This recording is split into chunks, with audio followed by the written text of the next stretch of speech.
story time, we are going to read a book about a little boy that loves magic. So I thought I would start by showing you a magic trick.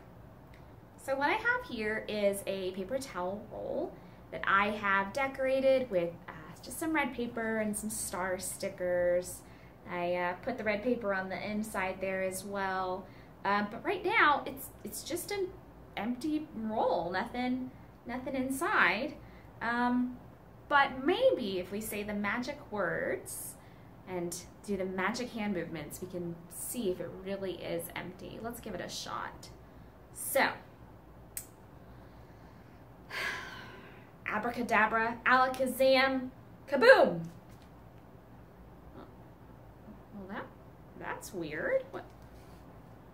Wait.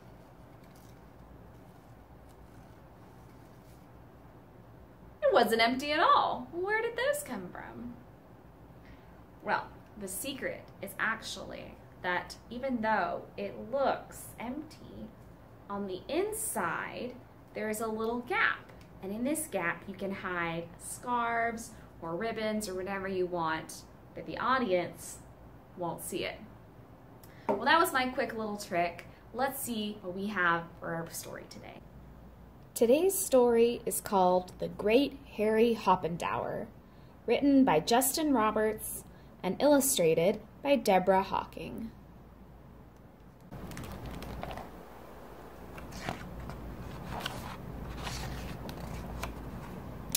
Henry awoke. The sun scratched the freshly polished floors. Henry's hair, darting in every conceivable direction, seemed to float in midair. He raised his finger and announced suddenly, to no one in particular, "I'm off to find magic." Henry ducked into his closet, then reappeared holding a bright red checkered suit. Henry remembered the day his grandpa had given him the suit.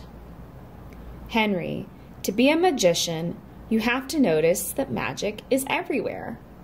His grandpa held a small silver coin in his hand, closed his fists, and chanted the magic words. Blah blopolis, flooey flopolis, tohu, bohu, lickety split. When Grandpa opened his hand, the coin was gone. Still lost in thought, Henry got dressed and put all of his magical things into a brown leather suitcase. He snapped it shut and proclaimed, "I am the great Henry Hoppendower." He bowed, to no applause.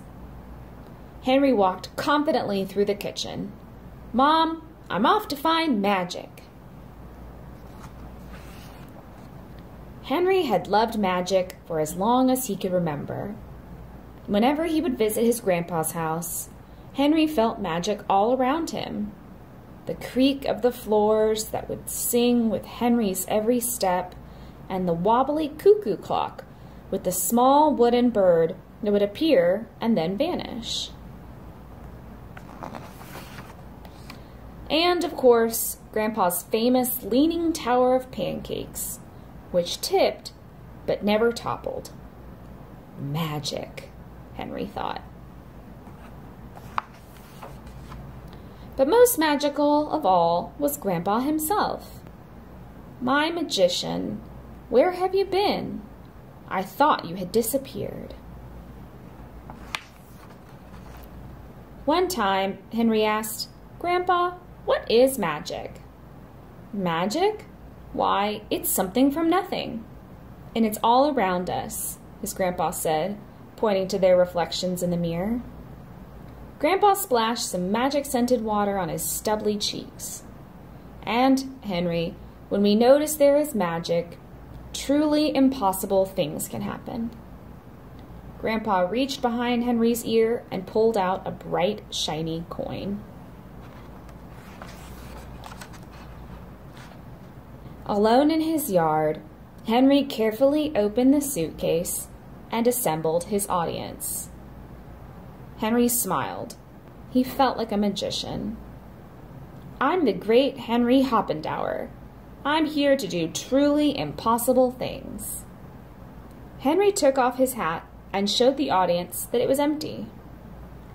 "I'm going to pull a white rabbit out of this hat." Henry reached inside the hat and felt nothing. He quickly tried Grandpa's magic words. Bloblopolous, fluiflopolis, tohu, bohu, lickety-split. He reached in again. Still nothing. Henry thought of the day not long ago when he and his mother had stood in Grandpa's empty house. Everything was gone, but Henry could still smell Grandpa's magic-scented water hanging in the air. "Henry," his mother had said, "this brown leather suitcase would be perfect for all of your magic things." Now, with his hand in the empty hat, Henry remembered what Grandpa had said. To be a magician, you have to notice that magic is everywhere. Henry looked up at the giant oak trees surrounding him and watched as their red and yellow leaves floated down from the sky. Henry reached into the hat and felt something furry. It was soft and seemed to be breathing. He could feel its heartbeat on his fingertips. Even the squirrels looked up now.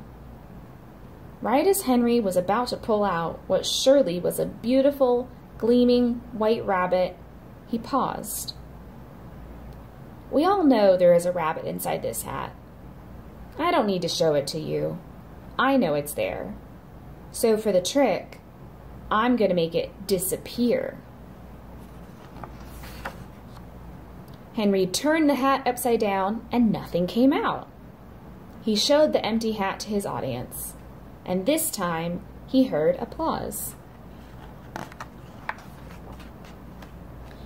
It was coming from the kitchen window. "Bravo, Henry! That was marvelous!" Henry saw his mother smile in a way she hadn't in some time. "Something from nothing, Mama," Henry shouted. "It's just like Grandpa said. Isn't it beautiful?" "Yes, Henry, it is beautiful," his mother said. Henry carefully put all of his magical things back into his brown leather suitcase and snapped it shut. And then he heard two truly magic words. "Henry, pancakes." The end.